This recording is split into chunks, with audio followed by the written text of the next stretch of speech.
Hello again, fellow audiophiles. I am Wave Theory, and this is the live audio Harmony DAC.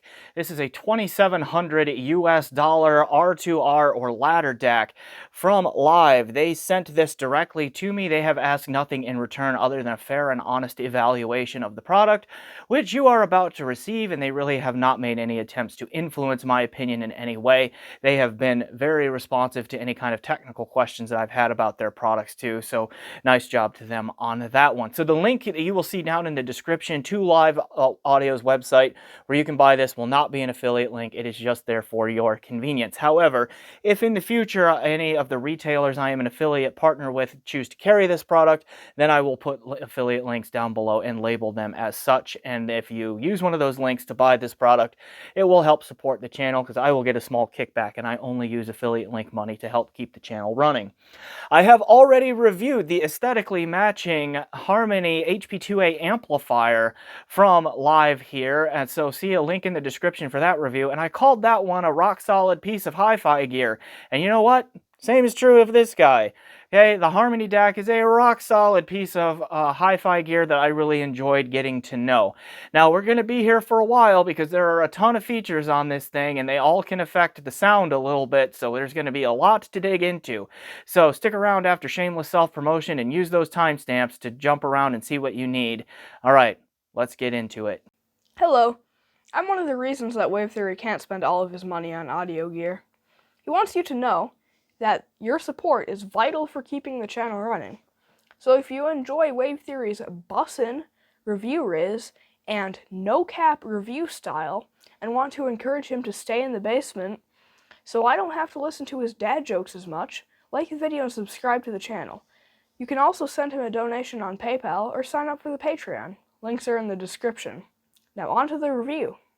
All right, so the Harmony DAC, again, clocked in at $2,700 US. It is a discrete resistor ladder or R2R DAC in there. It is also of a modular construction.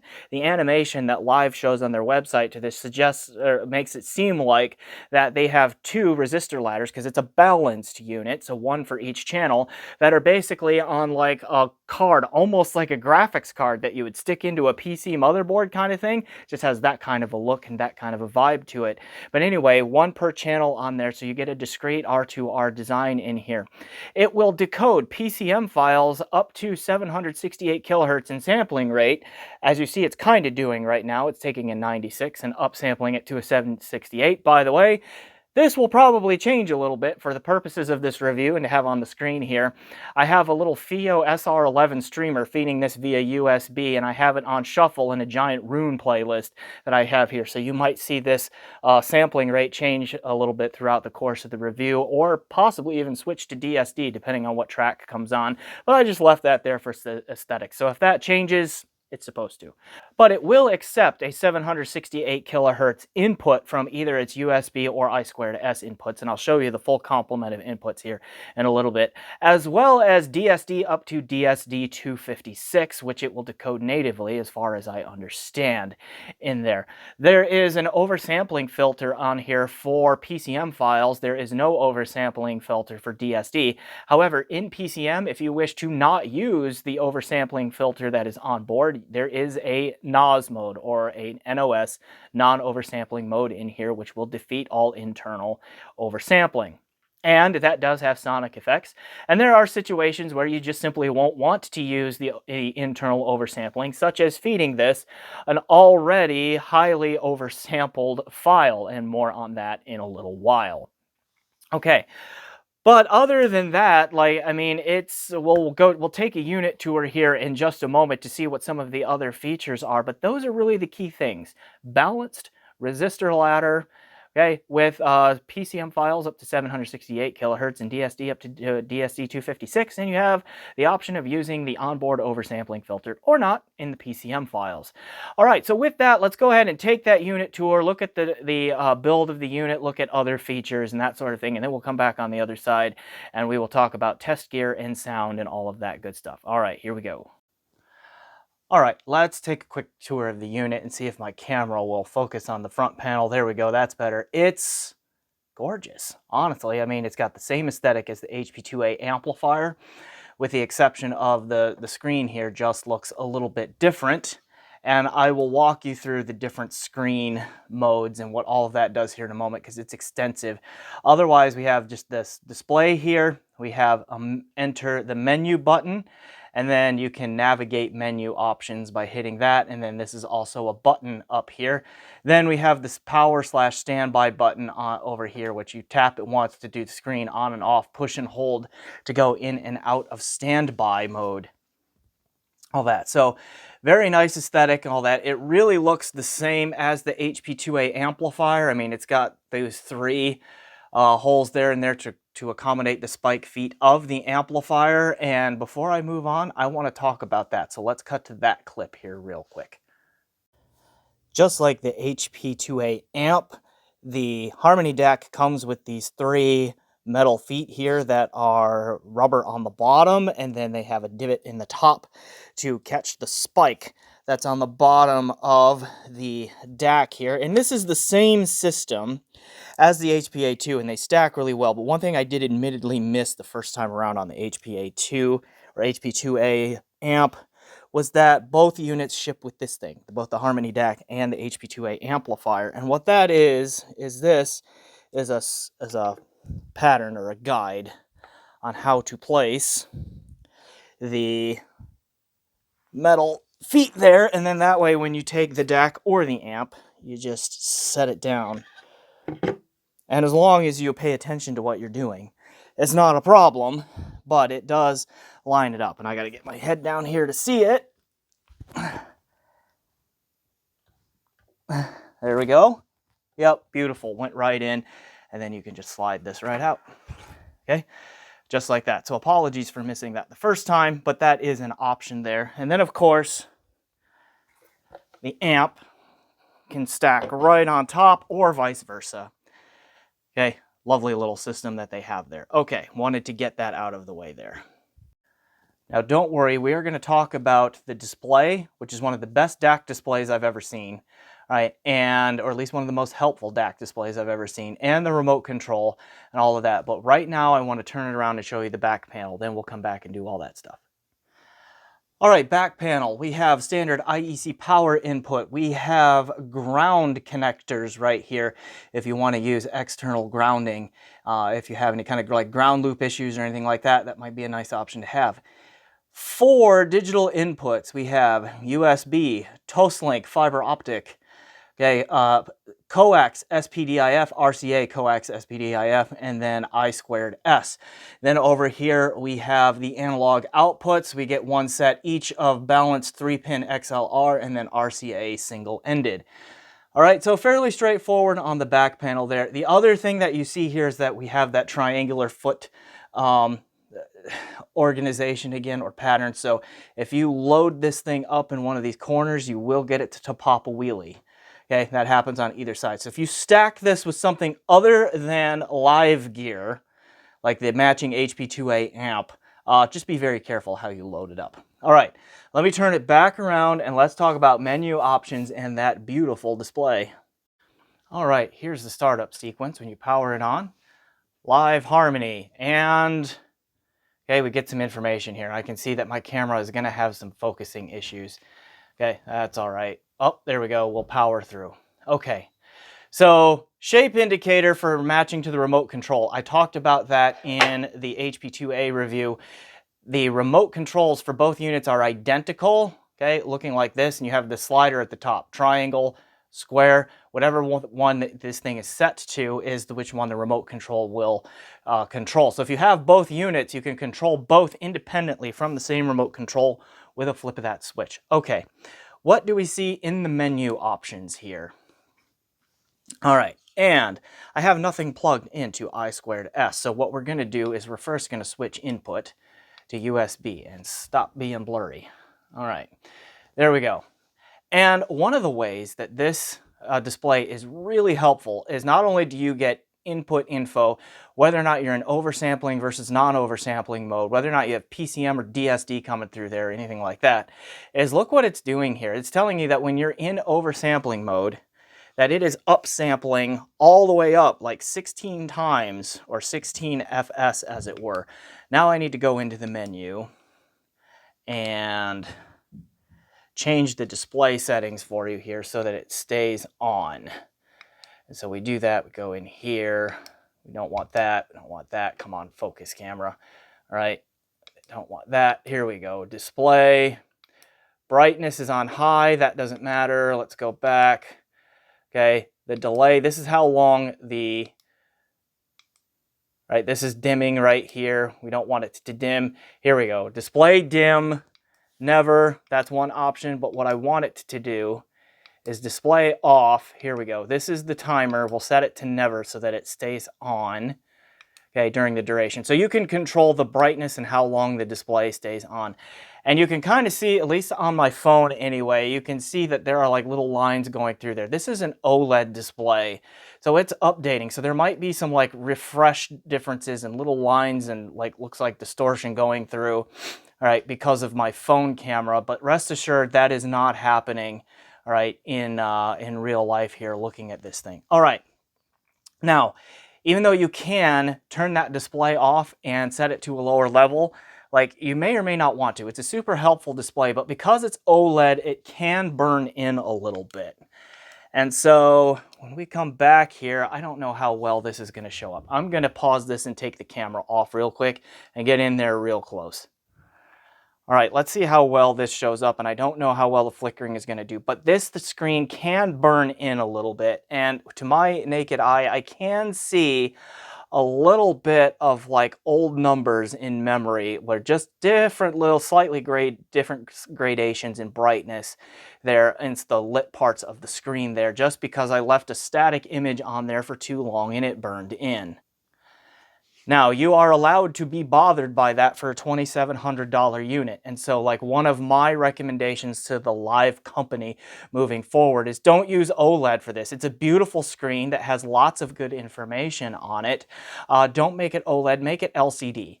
Okay, or something that isn't going to burn in there. Now, if the burn-in bothers you, you didn't know that about your unit or something like that, the construction of these things is all modular, so you can order a replacement for that screen for a fairly minimal price. I don't remember exactly what that price is, but you can order one, pop the old one out, put the new one in, and make better choices if that is something that bothers you there.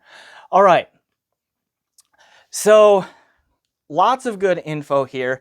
You can set the remote to toggle between non-oversampling and oversampling right there if you want at the press of one of the function buttons or right there if you wish, and I chose function 1 to switch back and forth between those two. So you can do that, like lots of flexibility there, lots of options. The other thing that I want to show you here is, oops, I gotta actually hit the menu button, is navigating in here. There are a lot of options for I2S mode, okay? I'm on the live audio mode right there, and you see the pin out for it. Live audio mode is the mode that A-LAiV uses for like their micro DDC reclocker and digital-to-digital converter, which I actually just got one of those in for review as well. That's how like that is configured. So this will talk to the micro DDC via that protocol, or any other live devices. Like I believe they are working on a streamer that's due out later this year, and I hope to get one of those in for review too, and so forth. But there are a lot of different modes for I2S, and you can see that they all have slightly different pinouts. Now, the other thing about the live audio mode here is it's the same as the PS audio standard. So I used that because like my Singer SU6, which I used with this to connect via I2S before the micro DDC got here, is configured to use the PS audio standard, and so I ended up using live audio standard there as well. But you've got plenty of options to match to I2S protocols in there as well. But I mean, so a ton of helpful things, all right, in this menu here, all kinds of good stuff. Oops, one more back. All right, including just information about it, reset everything, all right, invert the phase if you want to, okay, and so forth. And you see this indicator is one that we saw on the home screen there, just to let you know what that phasing is. all right, and so forth. So it's a nice interface. The screen looks good. I hope it's not flickering too much in my camera. I'll have to see how that video turns out. But just the only real downer about it, other than its brightness, which you can take into, is that it burns in. Now, that burn in doesn't bother me very much because, you know, I'm not watching a movie on this thing. All right, I just need to know information about what's going on there. All right. Yeah, so there we go. There's the unit tour. I mean, other than the fact that it's built exactly like the HP2A in terms of like the chassis and all of that, it's just the screen is a little bit different. And of course, the connections are different on the back. But the build and the function is basically the same, stacks up real nice. Okay, good looking unit, I think, very well built. All right, you get a fair amount of stuff there for your 2,700 US dollars. All right, so enough of all of that blathering about the unit itself. How about we start getting into the sound? So let me come back on camera and we will start getting into that. All right, a lot of test gear was used, so this is going to take a little bit here. So as I just mentioned here with the little FIO SR11 streamer, just to make the screen look pretty here during this review, sources that I use to feed this are mostly from either Roon or HQ Player or direct USB connection from a Mac Mini using R2R. I would have used either lossless or high-res FLAC files or DSD files, either played locally or in the case of the FLAC files streamed via Qobuz, all using Roon. Roon endpoints connected to this at various times would have been a Singer SU6 DDC, which would have been fed by the actual Roon endpoint, which was a Sonor Ultra Rendu hardware version 3. All right, and then that pair via I2S into the I2 input here using the PS audio or live audio protocol on there, as that's what my SU6 is set to. Late in the review cycle here, like I have only had this for a few days now, is A-LAiV's own micro DDC, or mu, that little Greek letter mu that looks like a U, and then DDC unit in there also arrived for review. That just got like a couple of days of light listening going on in here, but I did use that for a while, and what was feeding that would have been my Cord 2Go plus 2U combo of streamer and DDC. That has a USB output into it, which would have gone through the micro DDC and then I2S into this. I mentioned that Mac Mini there that was connected here via direct USB into the USB input here. The reason that I used that is because I used HQ Player as an endpoint for Roon as well. To do some upsampling tests, and then I also used R2R on there, playing some upsampled or oversampled files that I created myself using Pangalactic Gargle Blaster, or PGGB, which Remastero was very kind to give me a license for that so I can play around with PGGB and give that a full review. So reviews of HQ Player and PGGB are coming up in the near future, as well as how they compare to each other. So stick around for that. I don't know how long that's going to take, but it is coming. All right, then downstream from this, since it's a DAC, it got plugged into several amps, and the highlights include are not limited to, but they include A-LAiV's own Harmony HP2A amplifier, my Vioelectric HPA V281, the Hi-Fi-Man Golden Wave Prelude, and my LTA Z10E, which is kind of lit up in almost a purple color, reflecting some purple light from somewhere in the room. Okay, there off of its front panel right there. So those would have been the main amps that I used to do the testing there. Okay, what did I learn through all of that?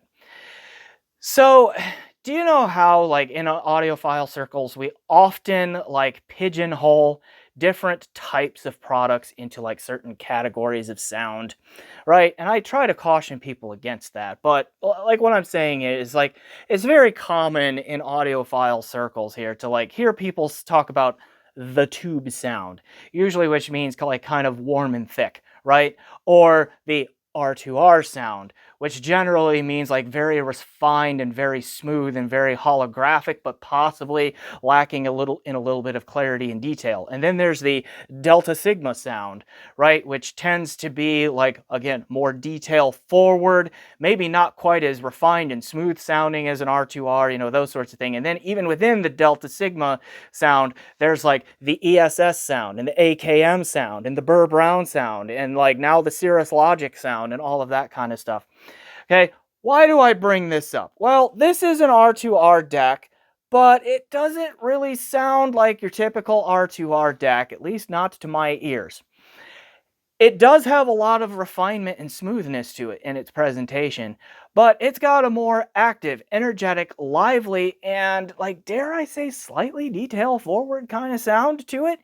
To me, it sounds closer to what the stereotypical Delta Sigma sound is like, rather than the stereotypical R2R sound.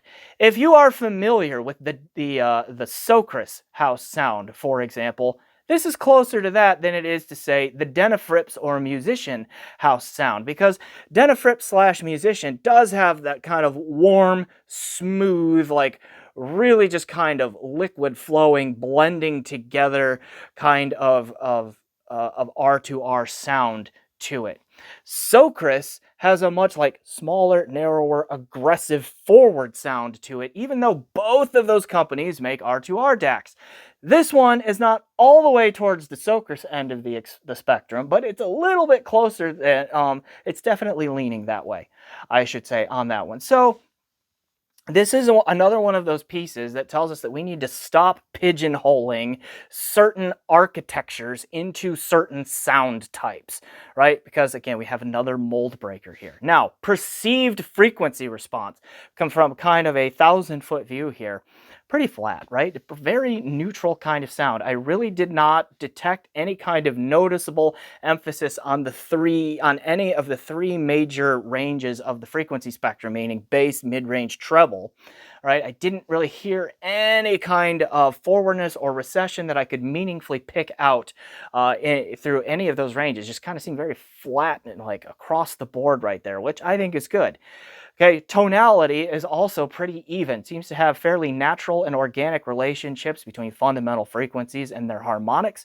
So there is a lot of tonal smoothness there. Now, just because it has a slightly more aggressive presentation to it doesn't mean that it lacks smoothness or refinement. It has those things as well. It just has that slightly more forward and aggressive kind of presentation to it to go along with.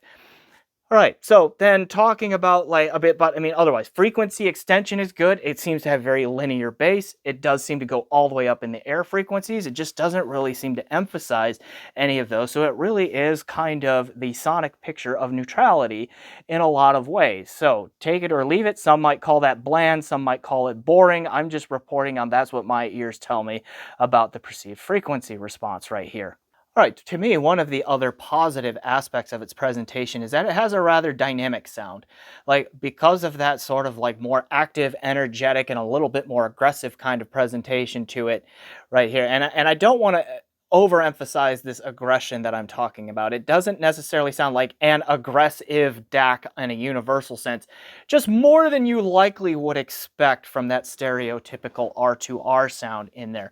But part of what contributes to that sound is that it does have some fairly snappy dynamics to it. It has some good hefty punch and slam in the low end. It's got nice quick snap on snare drum hits and that sort of thing. And then it also has fairly convincing attack up on cymbal crashes and that sort of thing. But decay timing is also fairly realistic. Like the trailing off of those cymbals after they have been hit also comes across as fairly natural to me. And the timing aspects are pretty good there, which also contributes to the dynamics. It does not seem to be either overly dry or overly wet to me in terms of its sound. So it sounds neither dry or chalky, nor does it sound like overly thick or wet. Just kind of plays it right down the middle there, but also just kind of having some fun and active kind of physicality to the dynamics to go with. So, spatial stuff, like the sound stage here is one of those that again strikes me as neither particularly large nor particularly small. It's just kind of there in what it needs to be. But within its sound stage, it is quite three-dimensional and holographic. You get a good strong sense of width, height, and depth.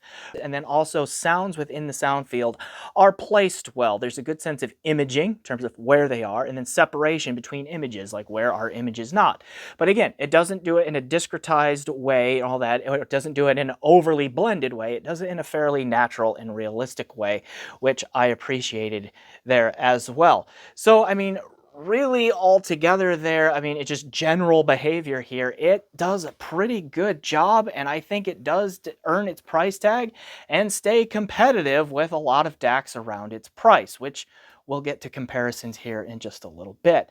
Let's talk about some of its own stuff, like things like oversampling versus non-oversampling. And do you want to use external oversamplers for something like this?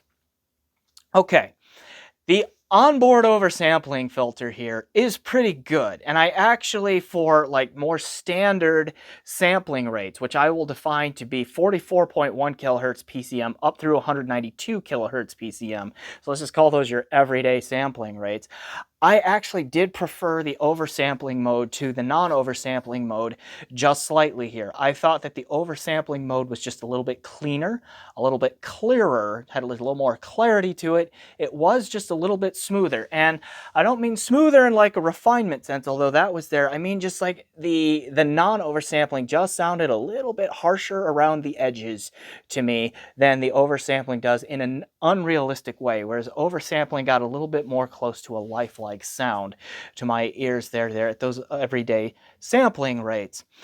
Right, so I do think that the oversampling mode helps, and I think that it's just because the R2R or the resistor ladders in this DAC just are at their best when they are converting very high sampling rates, which is why you see that even here at 96 kilohertz, whatever track is playing right now, it's upsampling it to 768.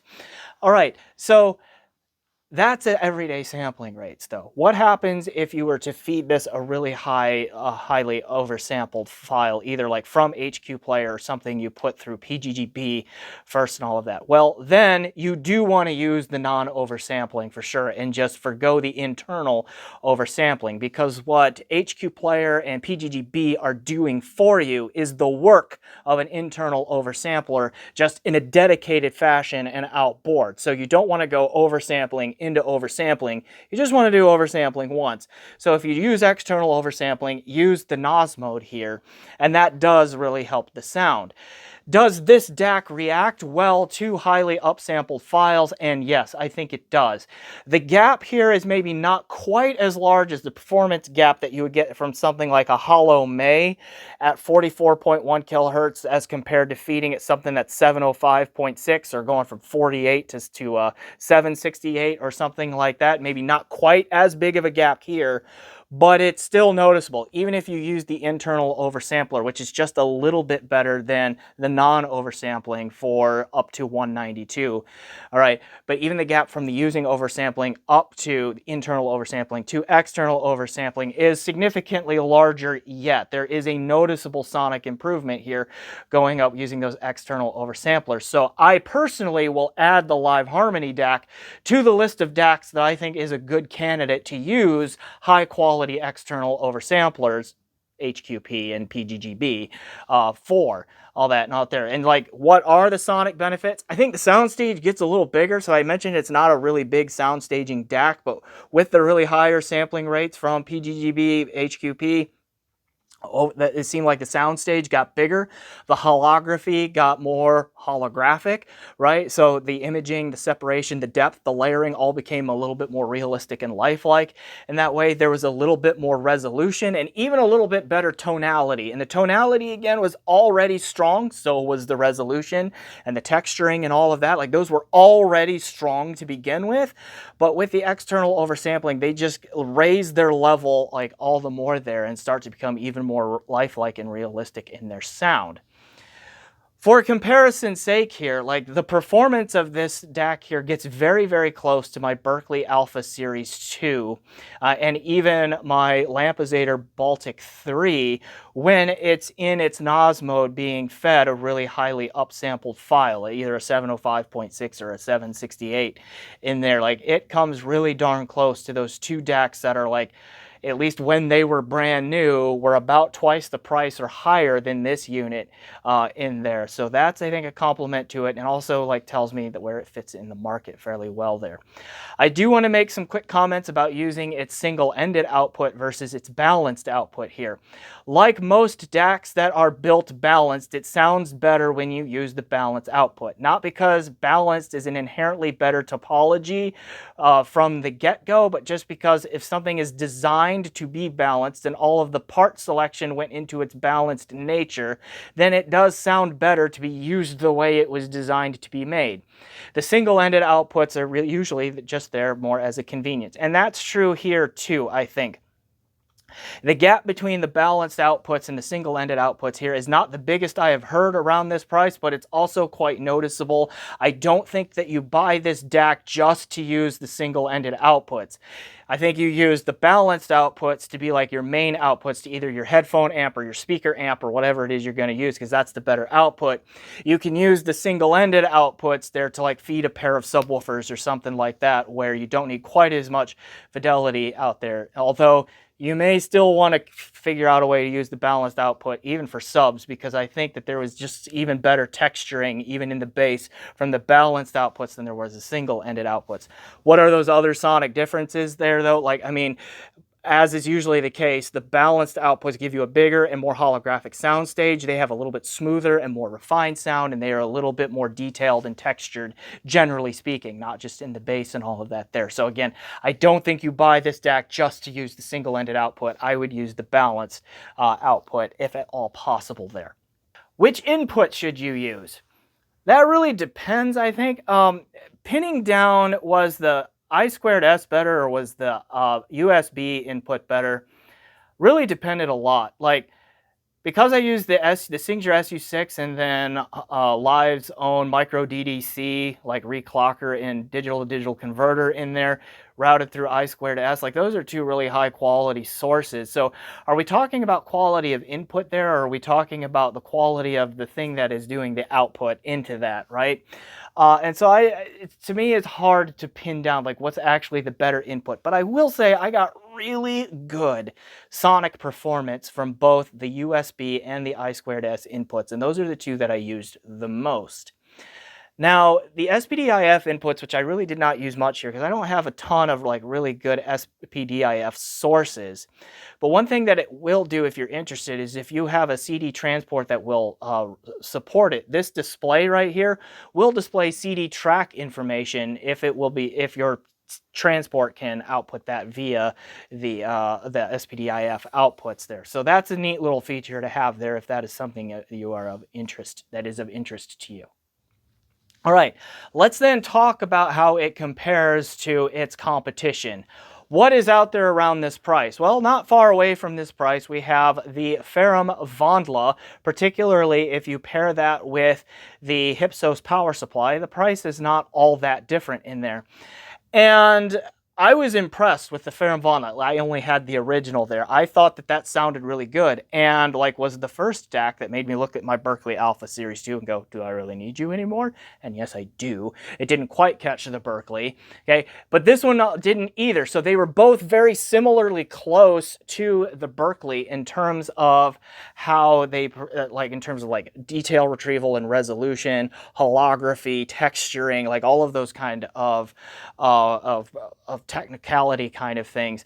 They both seem to have fairly even tuning and tonality and be more neutrally leaning. So this has a lot of similar sonic characteristics to the Vondla, at least the OG in there, and so forth. Though I do think that the Vondla's internal oversampling filters are probably just a little bit stronger than this one's is, because, I mean, those internal samplers were made by the same guy who did HQ Player. So, I mean, they are, starting out from a strong position there, all that. But again, this one is not bad in that way at all. And of course, you can use this one with the external oversamplers as well. But in terms of like the usability and the ergonomics, I liked the A-LAiV here better than the Vanla. The Vanla had some bugs in it that made it a little bit annoying and like required a firmware update right out of the bat. I had no problems using this one at all.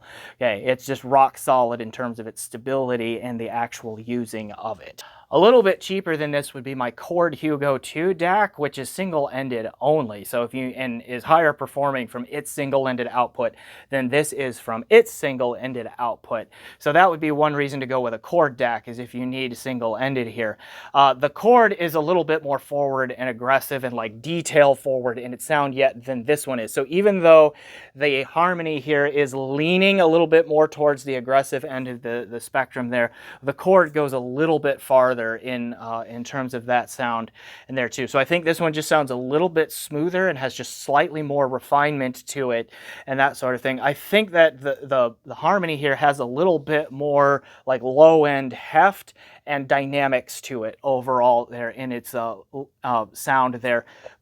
But otherwise, technically, they are fairly close to each other. Again, I think in overall quality, the Harmony just edges it out, just the Chord out in just a little bit. The other thing going on here is that if you want to use the Hugo 2 anyway, which is like the closest one price-wise to this, with oversampling, you either need to get like Chord's M-scaler, or there's what, DRCX or something. There's another little like dongle out there that can use it, that you can use it with, to either use the dual BNC or dual coax, I should say, input on that, or use the USB. And the USB implementation on the Hugo 2 is not great, but the USB implementation on this thing here is pretty solid. All right, so there are some differences there. But then, just again, like just general comparisons, yes, it is my sense that the Harmony DAC here is absolutely worth its $2,700 price. That's a fair price for it. It performs just behind DACs that are like twice its price, which is very similar to what its competition is doing these days. And it also outperforms just about everything below it. The big thing that you need to understand here is that you're not going to get that really warm, super smooth kind of sound that is very stereotypical of the R2R sound. This one is just a little bit more forward and aggressive in its presentation. Not aggressive in an absolute sense, just more so than most people will expect from the stereotypical R2R sound. All right, wrapping this up then, I said at the top that I think that the Harmony DAC is a rock-solid piece of hi-fi gear, just like its matched HP2A amplifier, and I mean, that's the truth. I think it is a really solid piece. It sounds really good. I enjoyed using it. It sounds good, it's well built, it looks good, it's easy to use, and I mean, what more to say there, right? So does it get the Wave Theory recommendation? It absolutely does. If you're looking for a DAC around this price, put this one on your list. No, you don't have to use it with the matching HP2A amplifier, but you certainly can. You can plug it in any amplifier you want to, and you'll probably get fairly good results as long as there's not some weird impedance thing going on in there, which I don't expect to happen very often, but you never know. All right, so I am Wave Theory. Thanks for watching my review of the A-LAiV Harmony DAC. Please remember to like, subscribe, and comment if you have not already. Check out my PayPal, my Patreon, and generally do those things you do to support YouTube channels. And as always, enjoy the music.